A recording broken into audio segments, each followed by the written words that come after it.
our first session, Irshad's Thursday Talks in 2021.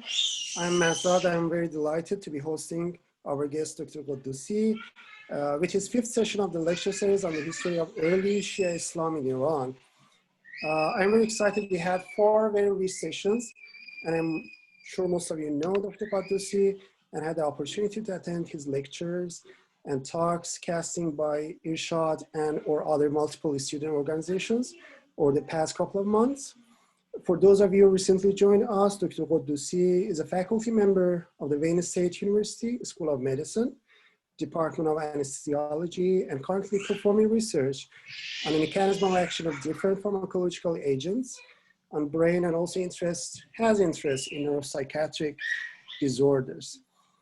With that, I want to go over Dr. Quddusi. He has so much information and knowledge and experience in the field that we really want to know from him. So please type in your questions in the chat box or raise your hands at the end of the session.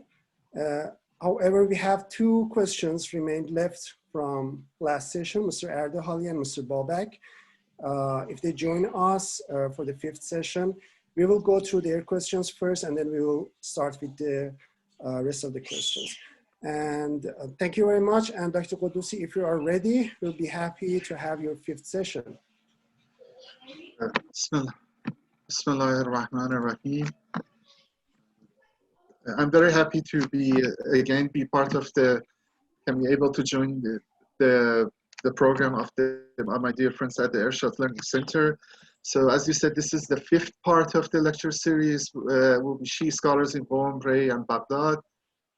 So as I start with this verse, which I have started all the previous meetings, الَّذِينَ آمَنُوا وَهَاجَرُوا وَجَاهَدُوا فِي سَبِيلِ اللَّهِ بِأَمْوَالِهِمْ وَأَنفُسِهِمْ أَعْظَمَ دَرَجَةً عِنْدَ اللَّهِ وَأُولَٰئِكَ هُمُ الْفَائِزُونَ.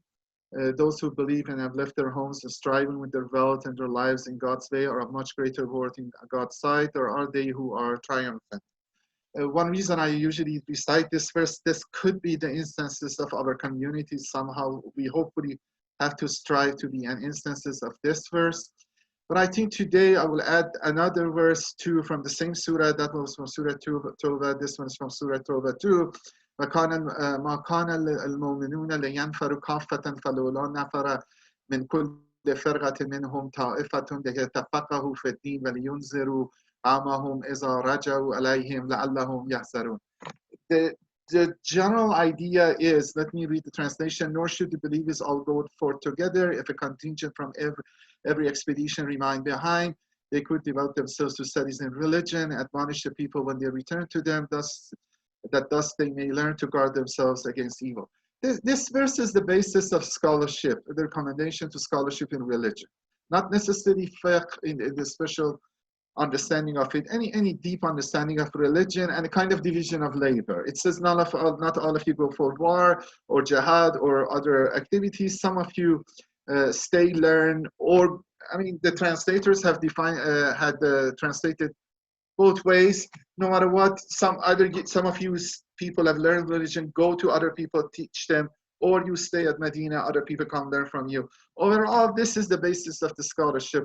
And the reason I use this verse, because today we are going mostly discuss about the scholars. Previous lectures was about the believers, how the Shia spread out, mixed, but this one we will emphasize on the scholars. And then the pictures which we had, kind of used one of them before. The one on the right is the tomb of the Sheikh Sadhu in Ray near Tehran, and the one on the left is the tomb of the burial place of Sheikh Mufid in Kazimiya, near the shrines of the 2 Imams in near Baghdad. So then you can see the map. Sheikh Mufid is the number 4th one, so this seems the eastern side of the Qazimin Haram, which is the burial place of 2 of our Imams, 7th and 9th. So he is the pivotal figure. He is the scholar, the link between the schools. So we kind of first go to the school of Qom and Ray partially, and then we move to the Baghdad. The discussions, just briefly seeing the time scale, this time we are mostly in 4th century and 5th century essentially, which we discussed it last lecture. And then maybe as a review of what we saw before, first we saw Kufa's centrality for the Shia Islam in the first 2 centuries, and then Qom was the first kind of Shi'i Imami center established in the late 1st century, early 2nd century by the immigration out of Ash'ari tribe. Then we saw Tabaristan, or the northern Caspian shores of Iran, which the Zaydi Shia Islam's government were established. We saw that all those lectures before. And then we saw Ray, after especially of the fall of Umayyads, and then become gradually, because it was a crossroad of trade and transportation, that city become gradually a city of knowledge and prosperity. Ray wasn't solidly Imami, but many different groups from Zaydi, Ismaili, and Imami Shi'is were there, and the many Sunni groups were there, Hanafi, Shafi, and Hanbali. But gradually, especially under the Buyas and under the kind of the fair governorship of their minister, Sahib ibn Abad, which was a scholar himself, Mu'tazili and Zaydi, that city gradually get very favorable environment. And then Baghdad, which is the important city, especially after the control of Buyid, after Buyid get the control of that city. Many Shias from Kufa migrated over there, and that's our story. We'll go there. And kind of the map, again, you see the Ray, Qom, Tabaristan has its own axis. We discussed that. The connection is they're close, they influence each other, they were close. And then the bigger picture we also discussed last time was the Buyid kingdom. You can see, put them all the perspective. Ray is the up north, one of the brothers controlled it, but then you have Baghdad, which one of the Buyid brothers captured. And then so you see this all green region also was under control of the Shi'i Imami dynasty of Buyids. They were initially not maybe Shi'i Imami, but then they converted to Shi'i Imami. So, and then because we are mostly discussing the issue of our 4th century to 5th century, but not to forget that Shia presence was existing in Baghdad. 2 of our Imams were passed away and buried over there, 7th Imam and 9th Imam. So have this in mind. So, and then the important date you have to mind, especially today, is the Ghaybat al-Kubra starts at 329 after Hijrah. Ghaybat al-Sughra started 260 after Hijrah, but the Ghaybat al-Kubra started, and then the Ghaybat al-Sughra lasts about 69, 70 years. This 329 is important. We said the Buyid dynasty started a little bit earlier, but the more important date, which is very important for even the history of Islam, not Shi'i Islam, and then you have to have this context. This is the 110 years in the regular Christian calendar. 110 years for the Qamari calendar is a little bit longer. The Buyid controlled Baghdad. This 945 AD, 2055 AD, 110 years is the so-called Shia century and is a golden century of Islam. The tolerance relatively Buyid produced, let the Shias flourish and other schools flourish. So that's the Baghdad is really the cultural center of the world and prosperous cultural center of the world. So this have in mind, because this should be in the background we are going. Now, I want to go back to Qom because the last treatment, the first lecture was a little bit brief, and I'll start over there. Look, today, but before, okay, maybe before that, I have to say one important thing, actually, I remember, about Ghaybat Kubra. So 2 things. The lecture, what is the part of the lecture which generally will be, I show you these scholars, just you have heard about them. Some of you are maybe in Iran study a lot, you know much about these, you have to do exams, stuff like that. But maybe for our English speaking brothers and sisters, those have been here, maybe born here, raised here, they haven't heard about them. So we want to show a continuity of this scholarship, start from Qom and then a little bit in Ray and then transfer to Baghdad, how these scholars, which are the really developed kind of consolidate the Shia and the former Shi'is that we have is their production. The scholarly work is from their output. How are they related to go, how they study together? That's one important part of this. So some of it, you see the names, how they pass, how they buried, stuff like that. But I want to go back to one thing I said it before. I think this have in mind, that's,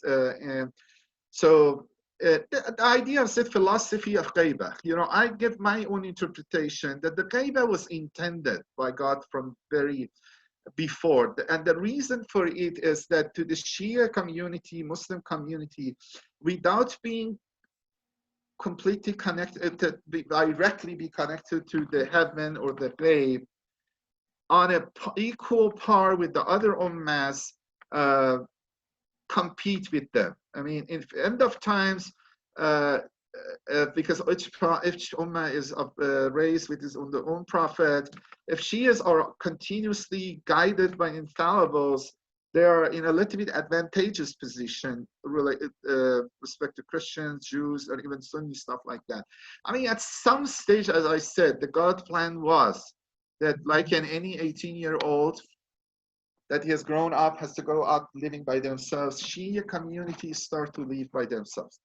Okay, and then if that's the case, and I showed you the big difference of Ghaibat al-Sughra and Ghaibat al-Kubra is not whether people see Imam or not seeing Imam, how many see him or how many not see him. Is that in Ghaibat al-Kubra, the whole organization is underground, but still Imam is the charge of the social, political, religious, cultural affairs of the community. By the start of the Ghaibat al-Kubra, that establishment is completely dismantled.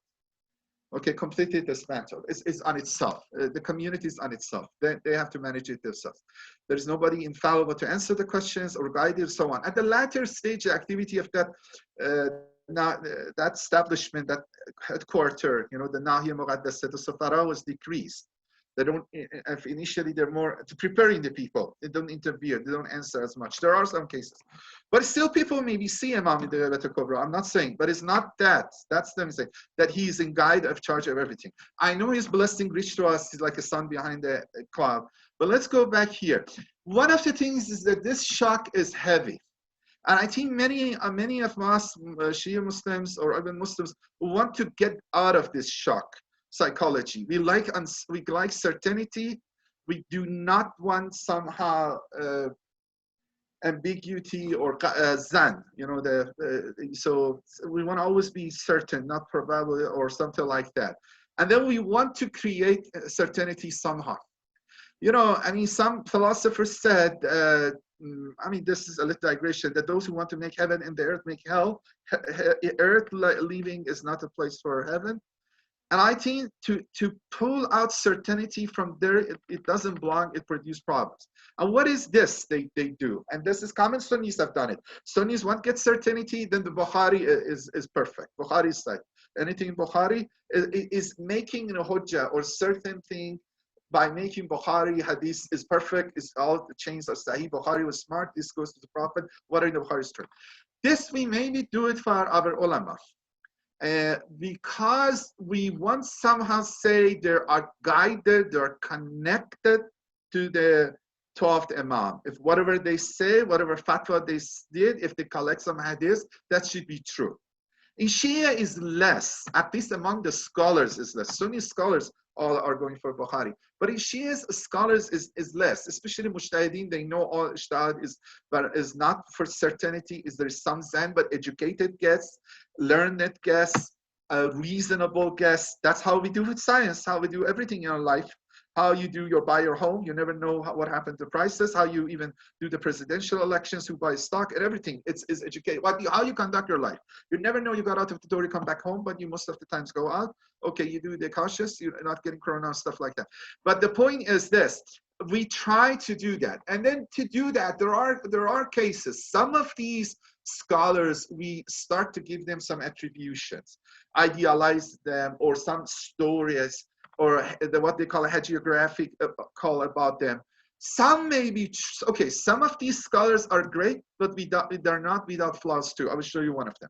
Some of these great scholars, I love them. They are great. They are very pious. And there are something miraculous or close to this maybe happening in their life. If we accept the stories, some of the other stories maybe not. But the interpretation is too much. If even some scholars see a true dream or true dream is said about him, or imams praised him somehow, it doesn't mean this scholar is infallible. It doesn't mean whatever it says is perfect. And one reason it is not, they go against each other, they criticize each other. And I think, Sheikh Mufid, which is the greatest of one, is very critical of his teacher, Sheikh Sadhu. And then Sheikh Murtaza is completely a little bit more progress to the one side, comparing his master, Sheikh Mufid, and his student is going the other side. So they clearly different opinions. They're all sincere, they're all pious men. And so this have in mind, this tendency is in us, and it's extended.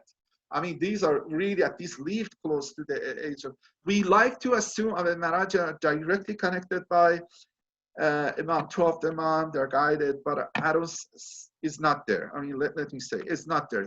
At most we have one marja says, okay, I got some letter from somebody, maybe agent of an Imam, and it just said, okay, let the people see you. It doesn't, the answer, it doesn't tell them how to spend the homes. It doesn't say what fatwa you give, the other go to against this king or not king or what to do. Anyway, so have this in mind. At least this is the background I want. There is another big topic which I really want to say, if I want to say something new, and but I'm feeling that we will not have time. And for that matter, I really recommend you listening some of the speeches Dr. Ansari gives, because it's related to what we say, although it's a little more technical. It's in Farsi. There is a talk also by Rasul Jafari, I was just listening before, is very great, related to some scholars here. I may send it to you guys if you want to see it in Farsi. But it's Farsi. Anyway, so let's start kind of the main idea here. So we go back to one of these Ghomi scholars, and then I go just choose one. This is Abu Ja'far Ahmad ibn Muhammad Isa. So, and he's from Ash'ari tribe.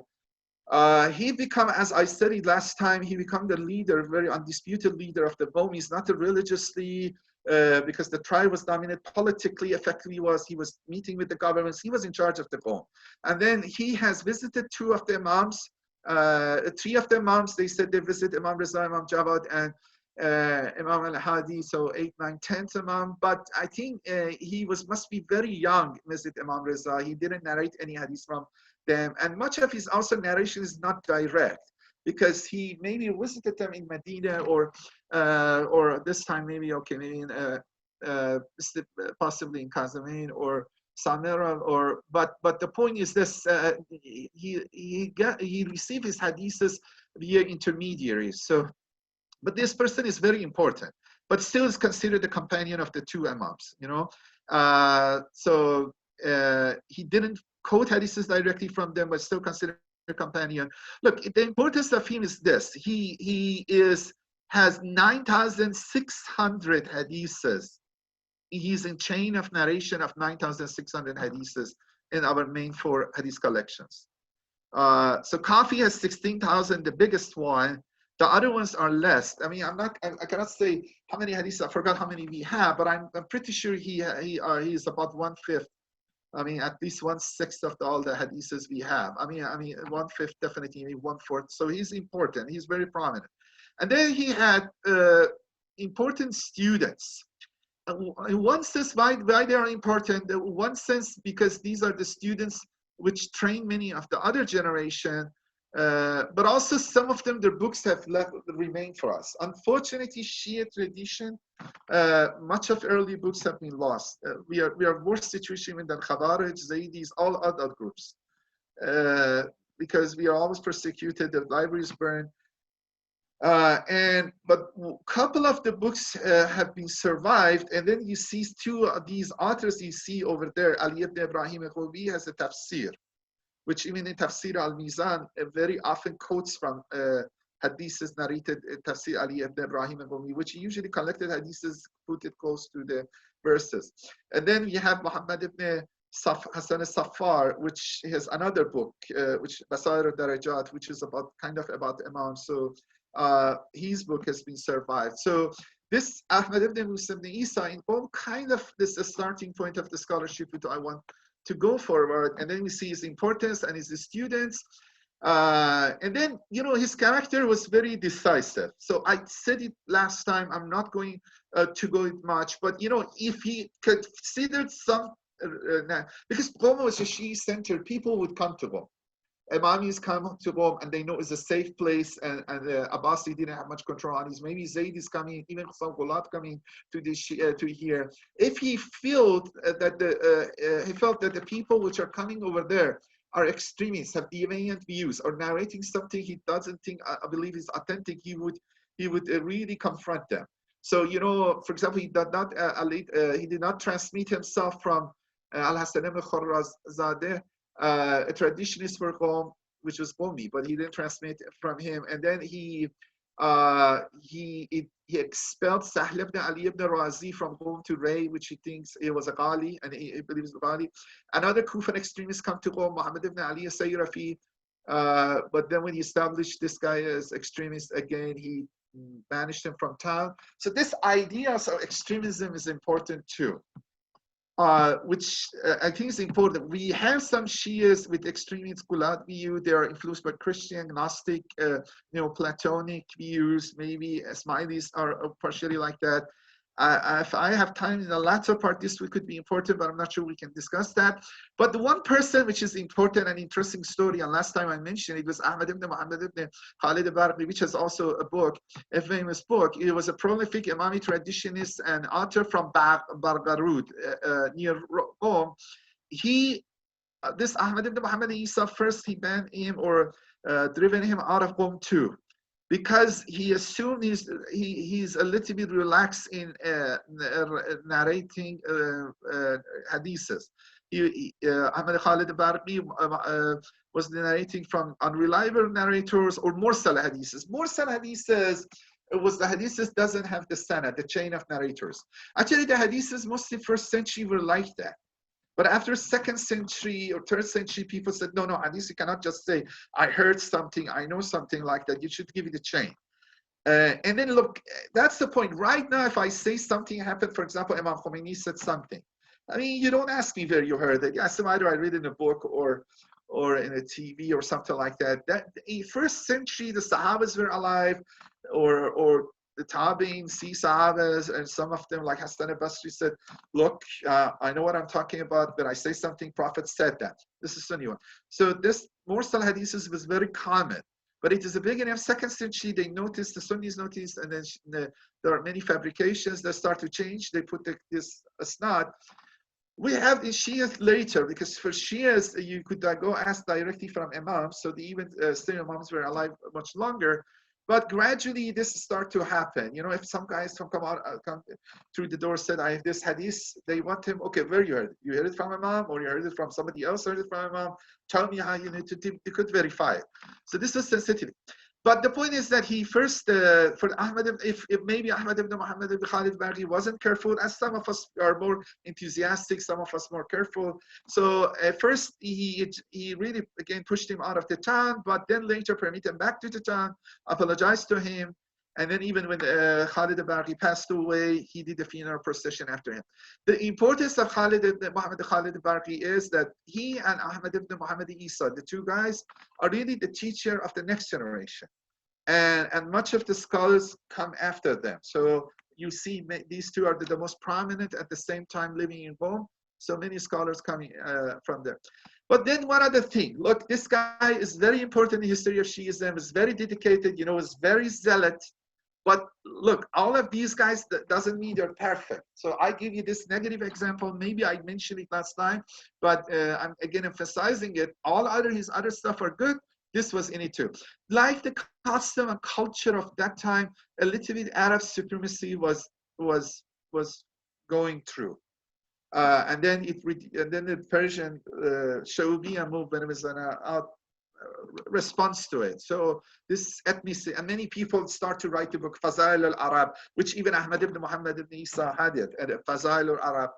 But sometimes they write Fazal for different people, you know. But generally the view was, even the view lasted for Ibn Taymiyyah, explicitly said Arabs are the best, and then other people comes after them. Ibn Taymiyyah is a few centuries later.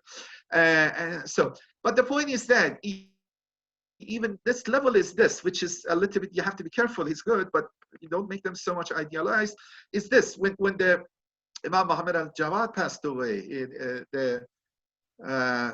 ninth Imam passed away, the successor was Imam Ali Al-Hadi, and he knew, because he was among the prominent Sahaba of Imam. Ahmad ibn Muhammad Isa was told who will be the next Imam. But it was announced by a Persian first, Al-Hayrani. Maybe these all Sahaba get together, or whatever the situations, I don't not aware, but the Persian Al-Hayrani mentioned it. And in that meeting, he didn't corroborate Ahmad ibn Muhammad Isa. First, he didn't corroborate Al-Khairani.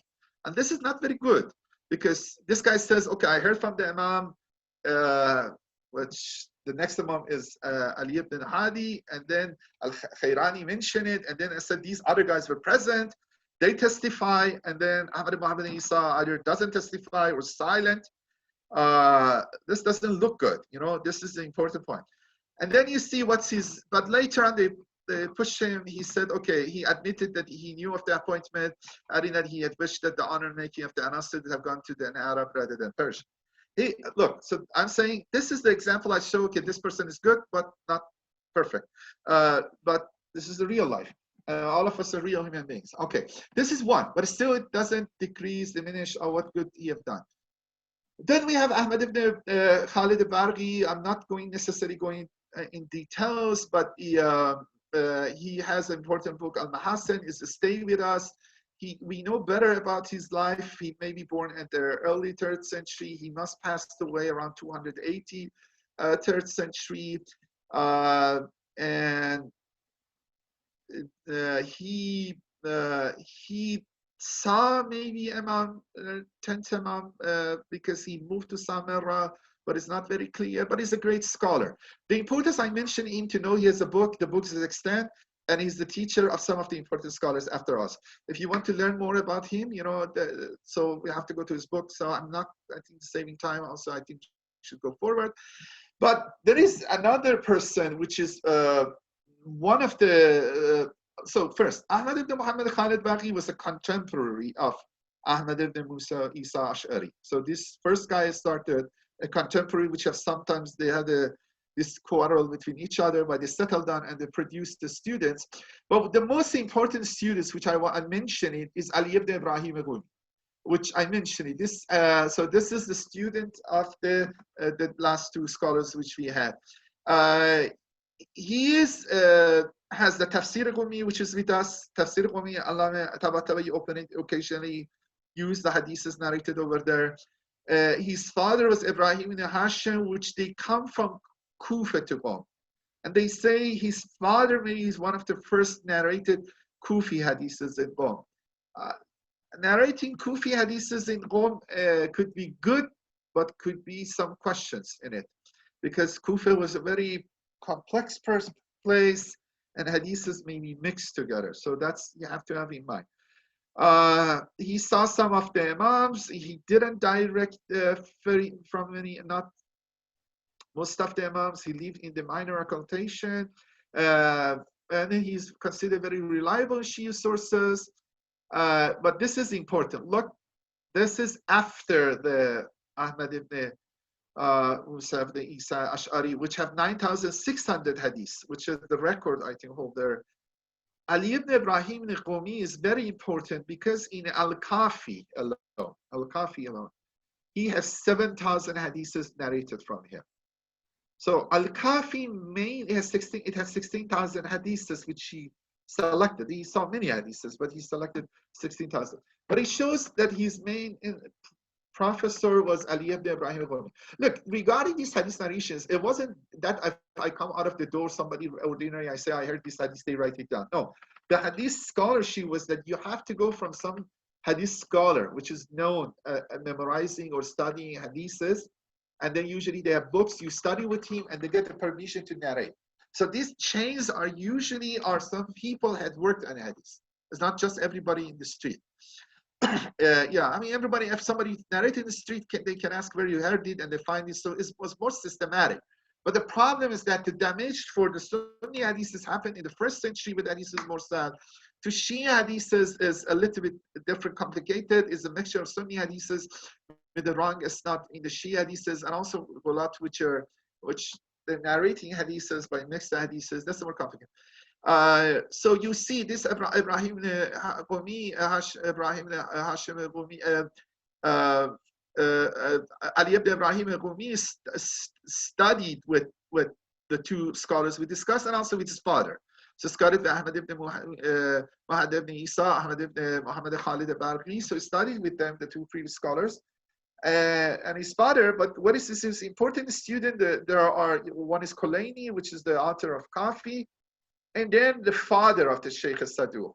You know, Ali ibn Bawai al-Qumi, both father and son is called sometimes both Sadhu, and sometimes they're called Ibn Bawai. So I try to discuss this called Sheikh Sadhu, and his father of Sheikh Sadhu. I think that's more or less. But the father name was Ali. So have in mind. So again, so now you see the chain how it's going forward. This Ali ibn Ibrahim Qumi not only narrated a lot of hadiths in Kafi, he's the teacher of Kulaini naturally, and also the teacher of the father of Sheikh Sadhu. I'm not going to go aside. Another student, Ahmed ibn Isa, which this is important. He had narrated 1,140 hadiths. I'm not going through that. Hassan al-Saffar also I mentioned, he's important because he has the important book Basair al-Darajat. Again, I'm not going through that, but these are all scholarship of the Qawm. So they are mainly focused on hadiths. So have this in mind that they usually sitting in the Qawm, there's a little free space. They get the hadiths from Kufa, from Medina, from the Imams, narrated them, collected them, organized them. They're in Qawm, they're a little bit far away from the cultural centers, which theological disputes are going there. They're not near Basra, which for many years, or near Kufa or Baghdad, which is Mu'tazilah, Ash'aris, all the schools of theology are debating, philosophies coming there. So it's a little bit, they're provincial. So they're not those cosmopolitans which the new ideas coming. You know, for example, you go to Tehran, you go to the bookstore, the books of Kant, I don't know, Hegel, all are all there. So all these Western scholars, you know, Foucault, all is there. But these guys are not much exposed to those.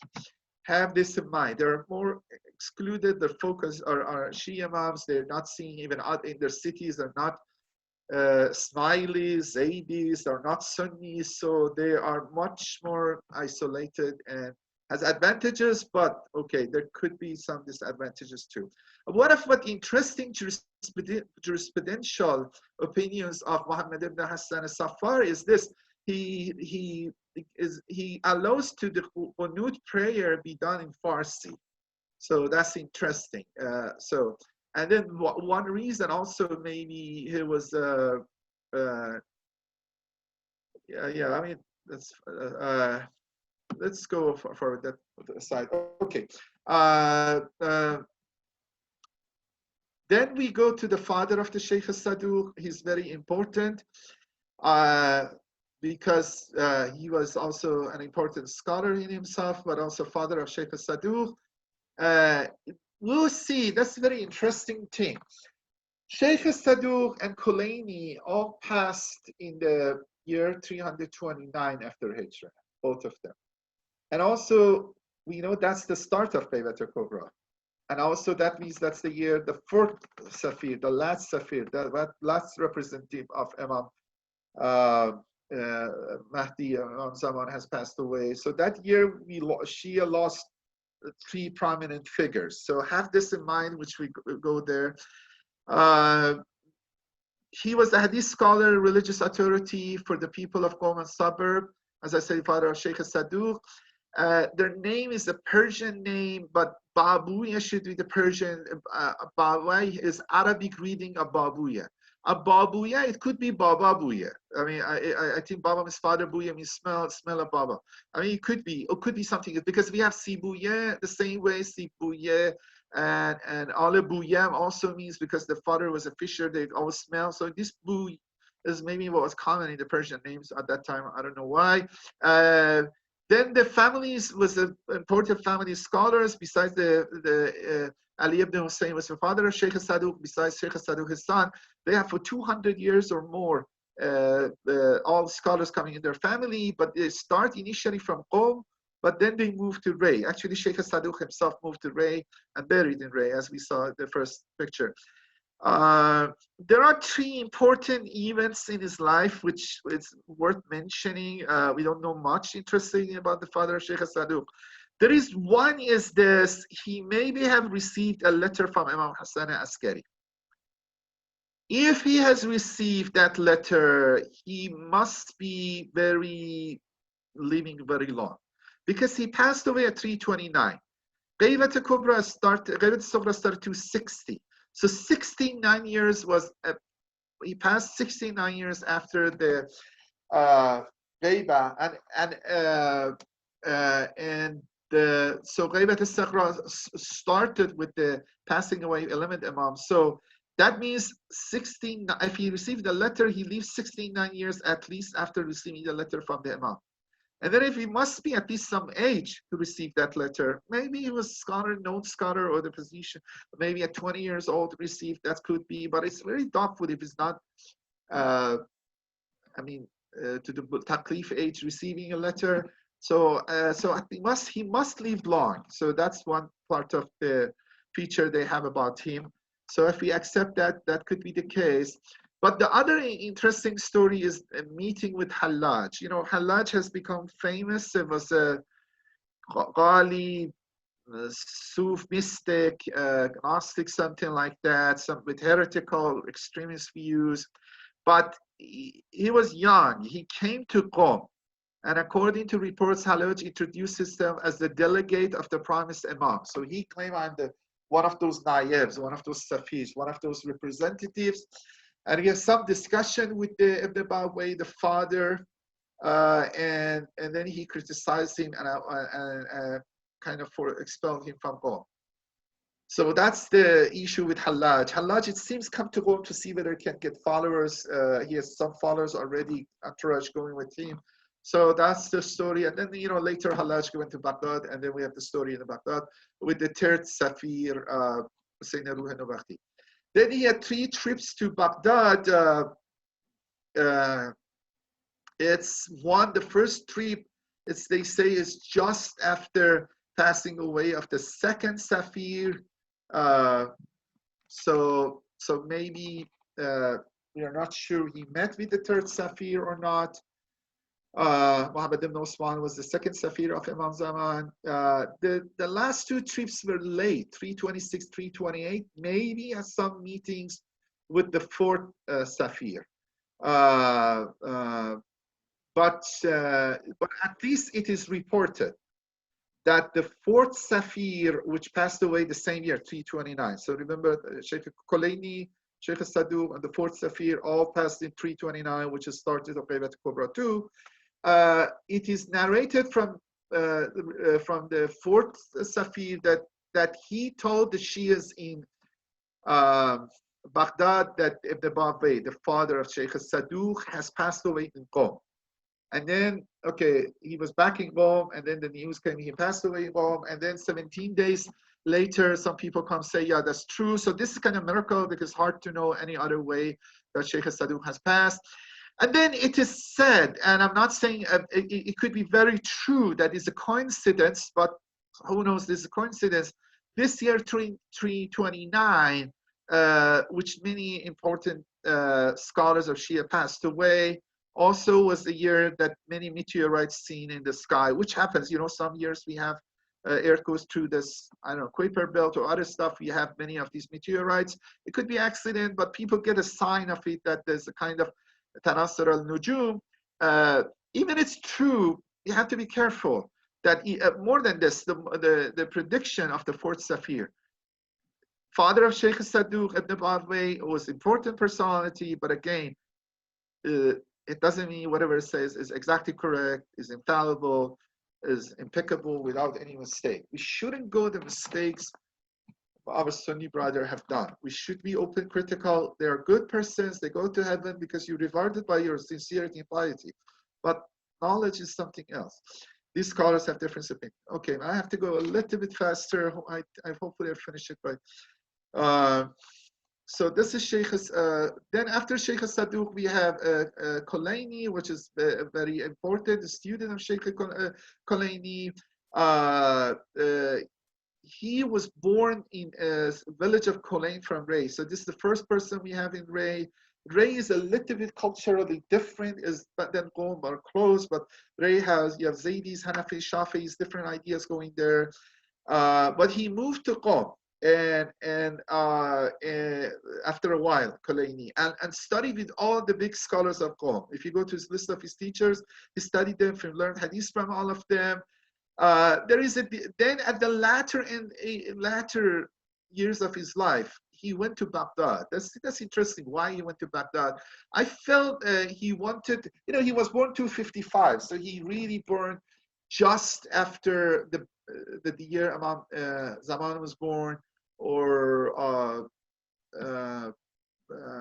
I mean, they're not sure when exactly he was born. I mean, but close to. I maybe see the latter days of Imam Hassan Askari, or something those years. But the point is this. So he must be about 60 or 70 years old man. I mean, depending when he's born, 69, 74 years old man. But then he goes to Baghdad. That's a little bit questioning. I felt that he wants to show his book, and whatever reason he himself got some idea, inspiration, something, that go to Baghdad and shows his collection of hadith, which is an important one to school of Baghdad, because Baghdad was getting more prominent, more important, more prosperous, and that's you see close. The Buyid hasn't captured it, but it's close to that time. So Buyid, at this kingdom, had been established. So he went over there. The question whether his hadith book is finished or not finished before that, I'm not sure it's big, and I don't think the arguments are exactly correct. But he comes over there. He's few years in Baghdad. It seems Baghdadis also start to know him. His reputation has been reached to them. And he passed in Baghdad. He's buried in the eastern part of the Baghdad. But his knowledge reputation was spread out. Even Sunnis recognized him at the hadith transmitter, maybe used some of his hadiths too. And then he's maybe the first one we get the title of Sagatul Islam.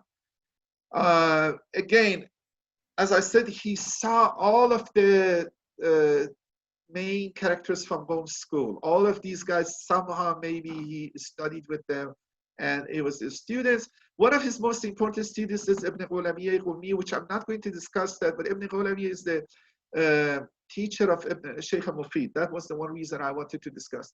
Now we go to the Sheikh Sadhu himself. Sheikh Sadhu is very prominent because we know that both scholars, especially in the Qom area, he's the most important scholar in the Qom region. Especially in fiqh, in hadith, and so on. He maybe have been born in Khorasan, because, or maybe in Qom itself. But one of the features from him was he was traveling a lot. There is one story again about him is this, that Al-Saduq narrates this himself, the son. So that is maybe true that his father asked a certain scholar called Abu Ja'far Muhammad ibn Ali ibn Aswad to, when he goes to Baghdad, goes to the third representative of Imam Ali al-Hussein ibn Ruh al-Bakhti, and then he asked Imam Mahdi to pray for him. And then Ibn Ruh wrote back and told him that Imam had prayed for him and he would soon be granted a blessed son. So according to the story, which Saduq narrated, Imam Mahdi has blessed him before his birth, so the prayer of Imam Mahdi was after him, which is, he's a great man. I mean, and I always go to, if I go to Tehran, and one of my grandfathers buried near him, so I usually always visit his shrine. And his book is Man La Yahsar al-Faqih, an important book from the Shia hadiths. But again, you cannot make everything in hadiths correct, perfect, infallible. And actually, I think there are in his other books some hadiths which are really problematic, and they are challenging to the Shias today. I mean, I don't have time to discuss that, and I'm not saying it's problematic because his students of students of students, Sheikh al-Mufid, Sayyid Murtaza especially, are really very critical. Anyway, one of these speeches traveled a lot, contrary to the other ones. He was recognized by the Buyid dynasty, by the important minister of Buyid dynasty, Sahib Nebat. He was called to the Ray. He was consulted. So he's not anymore an isolated scholar just doing boom and nobody sees anybody. He's really connected to the big government of the Buyids. And as at that capacity or any other capacity, travels a lot. He goes to Mashhad and Neyshabu one travel. In another travel, he goes for Hajj and Mecca and then Iraq. And then another one goes to Mashhad and Transactionia, Mavarana. Actually, he wrote Man La Yasser al-Faqih with request of somebody when he was in Mavarana. Because Mawarana, you know, the former Soviet Asian republics is far away, but still gradually Shia communities were developing over there, and then they didn't have access from a faqih. He said, okay, I wrote this. If you don't see any faqih, you know what to do. So he also meet many Sunni scholars too, and occasionally seems some of Sunni hadiths he's narrated, maybe narrate them because to corroborate what we saw from Shia. So if you say, okay, Shia has this hadith, Sunni has the similar one, so it's kind of more reinforcing each other. He passed in Ray. So you see, I'm going through this fast tour of these. I try to finish it relatively sooner.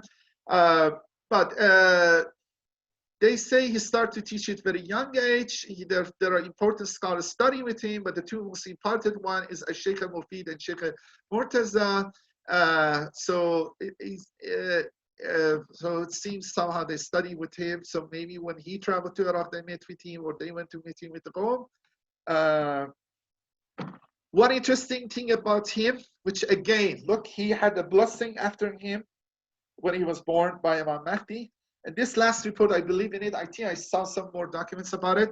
But again, it still doesn't mean every hadith in this book is right, or I agree whatever he says, or whatever he says is perfect. But it is reported when the cemetery was under construction, his cemetery, you know, South Tehran, its flood came in 1822 AD. When it's time of Qajars, when they started to repair it, his body was exposed, and they said the bodies remained intact for many years.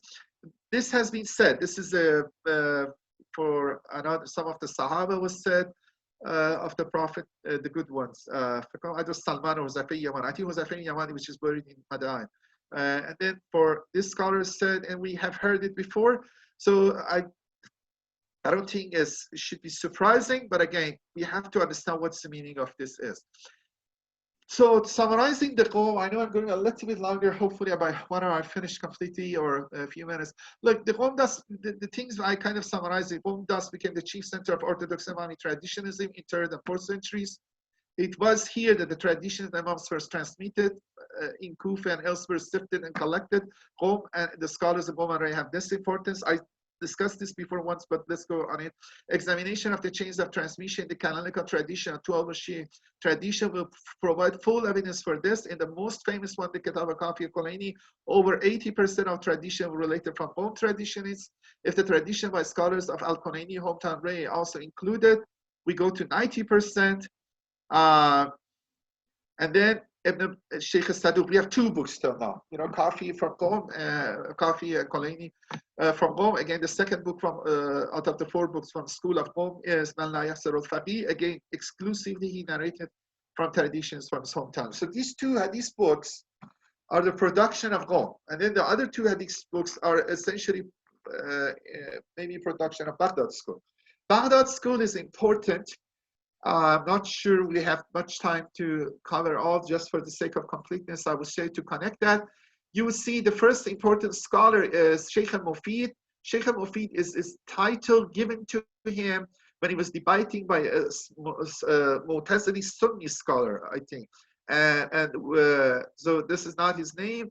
And his name is Muhammad ibn Nu'man. His father name was Muhammad II al-Ukbari al-Baghdadi. So this is the first one you see is born in Iraq. Again, is Iraqi. This time is from Iraq. He's born in a village called Ukbara near the north of Baghdad.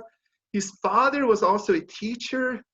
So look, a teacher in Baghdad is different in maybe some other places. This is well-educated. His father must be, you know, a scholar in himself and in the Baghdad. So maybe know something about it, Mu'tazila theology, other stuff. And actually, he studied with many Shia theologians. First from Ukbara, he started in the small village, small town, study over there, but soon moved to Baghdad. And then when you go to Baghdad, first go to a Shia theologian, but then simultaneously start to study with many Mu'tazili theologians. He was very good, very well versed, as good, better than Mu'tazilis in I'tizal, so he know them very well. He was very fine debater, very a nice personality too, but very skilled debater too. So oratory skills must be good. All those stuff is good. I don't go to his teaching with Mu'tazilis, but as I said, Muhammad ibn Ali ibn Ihsan al-Romani, and it seems they commended this, put this nickname for him. So Ali ibn Ihsan al-Romani put this name al-Mufid for him. Now, I see some report, look, this one you have to look, this kind of things. Sheikh al-Mufid is very important.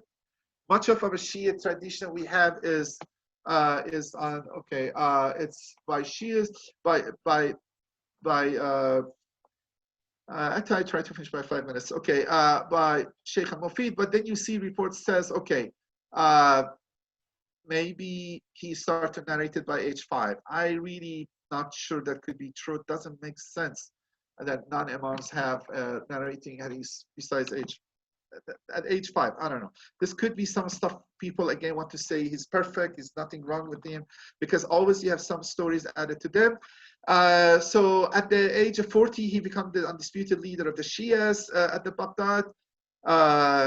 He has important students, which Sayyid Murtaza, Sayyid Razi, the collector of Nahj al-Balagha, and Sheikh Tusi are among them.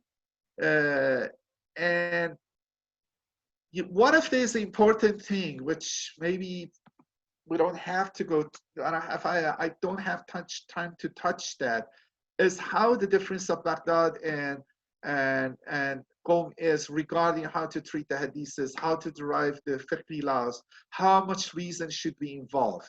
So for now, I put that aside, but he's important to produce or bring in a more rationalistic bent to the whole Shia fiqh, Shia theology, and because the school of Qom was mostly akhbari, narrating, recording hadiths, they were not looking to the content of the hadiths.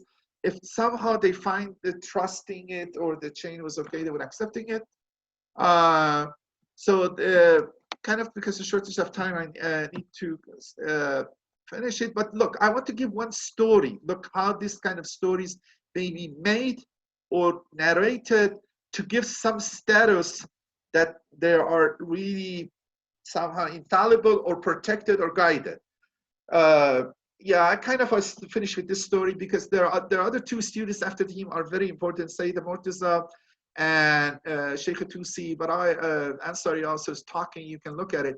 But look, this is, I put in Farsi, but this story was not found in a ancient ones. Maybe they say maybe it's narrated 150 years ago, but I think I saw an older source too, because it must be before Allah made the sea. But anyway, the story is this, that Imam Zaman has corrected Shaykh al-Mufid in one of his fatwas. And so in this way, you kind of want to say these scholars were protected, were guided, were supported, so you can trust what they say. And the story, this explained, the story couldn't be true because that mistake was so basic. If Sheikh al-Mufid does that, is very odd. If it was something complicated or unknown, is that. The story is this, that a villager goes to Sheikh al-Mufid and asks him if a pregnant woman passed away, but his fetus was alive. What we should do? Should we bury the woman with the fetus in, or we should take the fetus out? It says that Sheikh al-Mufid first said, no, bury the woman with the fetus in. So in this way, you kill the fetus too. And then the villager went away and started to follow the command. But in the middle of the way, a man and a horse come and not go to the Sheikh al-Mufid, but went to the villager, and then says that guy told the villager that Sheikh al-Mufid had changed his view, opened the belly of the woman and take the fetus out. So the man does that, and the fetus, the child, is saved. But then a few days later, the villager come back and tell the story to Sheikh al-Mufid, and Sheikh's surprised and said, I didn't send anybody after you to correct my fatwa. And then now they notice that man must be either Imam Zaman or sent by Imam Zaman. And then he says, Sheikh al-Mufid, stop giving fatwa. Then again, a letter come to him from Imam Zaman. give fatwa, but anytime you give fatwa, it was wrong, we will correct it and fixing it. So this kind of hagiographical ones are kind of, we have not only for Sheikh al-Mufid, he's the greatest of all, but I think it wants to generate a fabricated certainty, which is not there. And even by tarnishing it first and then fixing it. And then I'm not going to go to two other famous scholars of this Baghdadi school, but the Baghdad, you see a rationalistic bent, which is important historically. But if you have questions, I can discuss it in the question section. So I finished it with how I finished it these last lectures before. صلوات خاصه حضرت امام رضا علیه السلام اللهم صل على علی ابن موسی رضا المرتضى الامام التقی النقی وحجتك على من فوق الارض ومن تحت الثرى الصدیق الشهید صلاة كثيرا تامية زاكية متواصلة متواترة مترادفة كأفضل ما صليت على أحد من أوليائك. لطفاً صلواتي هست. اللهم صل على محمد وآل محمد. All right, thank you very much, Dr. Quddusi. And so from the audience, please, we encourage any of you that can start your videos. So in order to have like a better connection between the speaker and the audience, we will start the questions with Mr. Ardehali. I'm not sure if he is in the audience tonight or not, and Mr. Babak from the last session. I'm not sure I know his last name. But Mr. Pachanari, maybe he can help me because he just reminded me that we have two questions or two of these.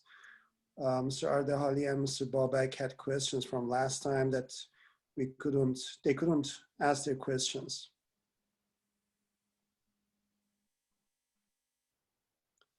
So it seems that they are not. Yeah, I don't see them. They haven't joined us tonight. All right, so is there any questions? May I ask a question? If nobody has any question, I have one. Go Some ahead, critical. Mm-hmm. The question, Dr. Quddusi, thank you very much. Again, you showed your knowledge and description very much. My question is about the conflict between two scholars like Sheikh Sadhu and Sheikh Mufid. I know like Ayatollah, what was his name? Shuberi. No, Haydar. Okay. Yeah, what was his name? Kamal Haydari. Kamal Haydari. Yeah, Kamal Haydari has some idea. Dr. Ansari, I heard he opposed him in some way.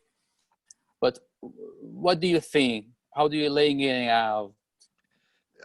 Okay, I don't know. I'm not talking about Kamal Haydari's view, but if Arya Ansari's lectures, the last few lectures on Portuguese Farsi, is discussing this dispute, is important. Look, Sheikh Sadhu has more narration, just akhbari trend. You look into the hadiths, they collect them very often. And then sometimes, look, they don't just look to the chain or feel this guy is trustworthy, and they record it. They don't look to the content. Sheikh al-Mufid looks to observe some of them and said, look, some of these guys they told us some of these hadiths are totally irrational and also in conflict with the beliefs of Imamiyya. You know, for example, some of them produce some tashbih or jismani for human beings. Some of them produce jab. Or the one strange ones, for example, say the Murtaza discussed it a lot about in our Jafar, you're talking about some animals, you know, all these strange hadiths where, for example, some animals are not good to eat because they didn't listen to the Valaya of Imam Ali alayhi salam, or some animals we don't eat because they're all nask, mansukh. You know, the issue we have we have a verse in the Quran, the Jews and were metamorphosis to change to maybe monkeys or pigs, stuff like that. But that's only 2 animals for a brief time, and the other hadiths they died. But then you see this was used as a list in some hadiths why this food is halal, why this food is haram, and many and then you look the hadiths that you hear them sometimes Velayat Badem Jan or stuff like that. Look, I mean, this is different levels that Sheikh Mufid says, look, you guys are not careful. You do not have not theological knowledge. You don't judge very carefully. You just write everything down over there. And then look, this is the criticism. Okay, not all the maybe some things which our mind does accept is necessarily wrong, but there are some steps are absurd. And then this possibility we should have know it and notice it. Look, many of these hadiths which come to Shia collections are coming from Ghulat. There are, and then some come from Sunni. We have to go to detailed study, which I can not, but maybe then one of the series of talks we have for inshallah for SMAs, some latter scholars discuss of the hadith. Look, there has been mixture of Shia Sunni hadiths sometimes. Sunni hadiths coming to the Shia collections, but Shia sanats. You know, just having a sanad doesn't mean the hadith is correct because somebody can fabricate it, somebody can mix it, somebody can misunderstood it. So I am more inclined, nationally I'm more rational. I'm more inclined to Sheikh Mufid, some kind of rationalism, some of the critical analysis of both content, both the chain. But rationalism should have its own limit too. I think Sheikh, for example, one of the discussion is big in Shia tradition is Khabar Wahid. If you have just one narration says one thing, how we have to evaluate it is does bring us certainty to we act. And then the school is that, look, until I'm not certain of something, I'm not going to do that. The other side is said I accept everything coming in until disproven. You know what I mean? It could be you're sure some topic in hadith is exactly correct, then you follow it. You are a little bit more minimalist. But if you are really want to be using a religion to answer every question, you need to get all hadiths you can. And then that khabar wahid, which sometimes are strange or odd or doesn't make up. The issue of khabar wahid wasn't any problem for Sheikh Sadhu or Qumi school, but Sheikh Mufid kind of reject them for beliefs. If something comes says and apparently ascribing like some Sunnis, some Jismaniya, Shabahat or Tashbih or similarity to God and or Jab or stuff like that, even is apparently from Imams, we cannot accept it because this doesn't match our Shia theology. But for fiqh, he was okay. Sayyid Murtaza was totally against it. No khabar wahid. We have this, no, not at all. No, if just the hadiths must be, the idea must more general. Look, for example, namaz is accepted from all Muslims. We have to do namaz, the 5 namaz, but the details, okay, some difference.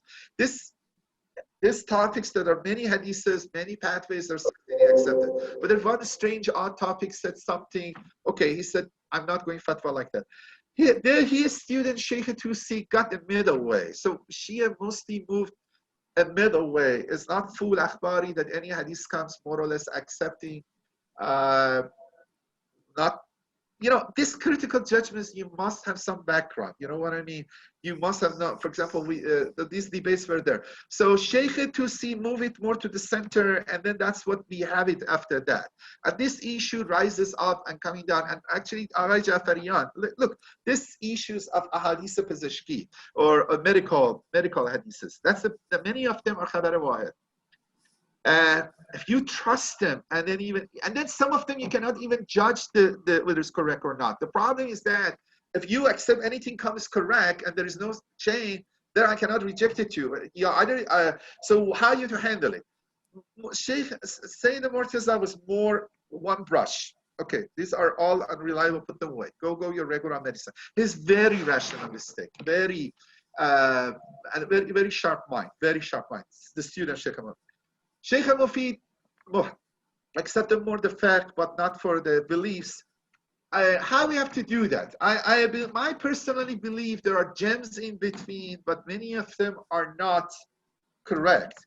There are just something hadith unreliable. And the other side of it, it was okay if they want somebody follow that, but now you see that they're expanding out.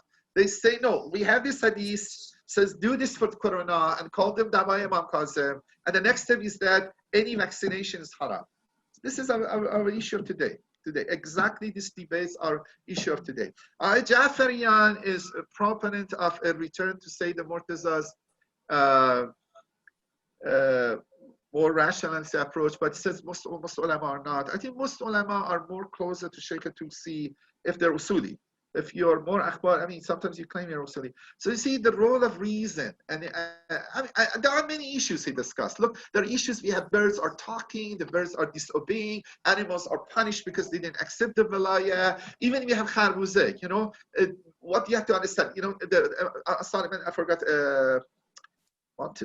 I forgot the name in English. Imam Ali was eating kharbuzeh, and then they narrated Imam Ali threw it away, and it said nar from nar. Okay, these akhbaris, they really understood kharbuzeh is bad. I mean, we have something in Farsi too, you know, after eating that. But then say that Murtaza says first, this is nonsense. And then he tried to find the middle way, said maybe one time Imam Ali was eating a kharbuzeh which was bitter or was kharab shuribud, is not good. Oh, he threw it away.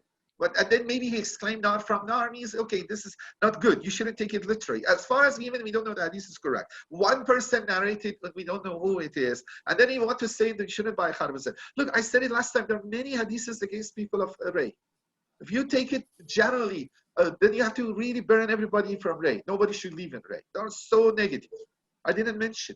Is it even said by Imam? Is it means by that time?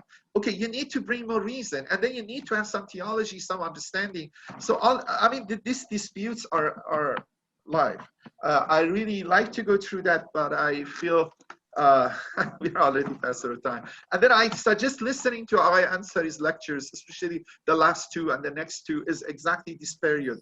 It doesn't need any background. All of you have enough background. If you just know first. Thank you very much. Thank you.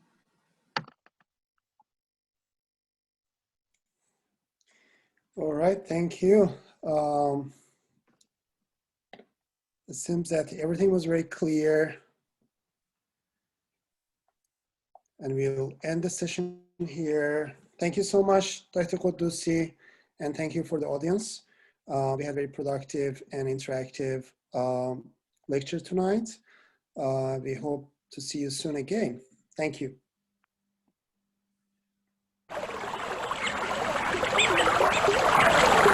بسم الله الرحمن الرحيم اللهم كن لوليك الحجة ابن الحسن صلواتك عليه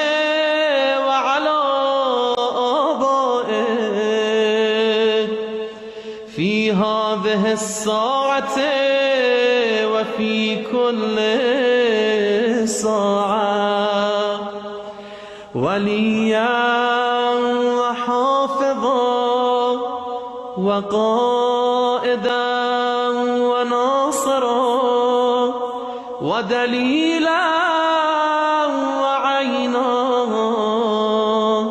حتى تسكنه أرضك طوعا وتمتعه فيها طويلا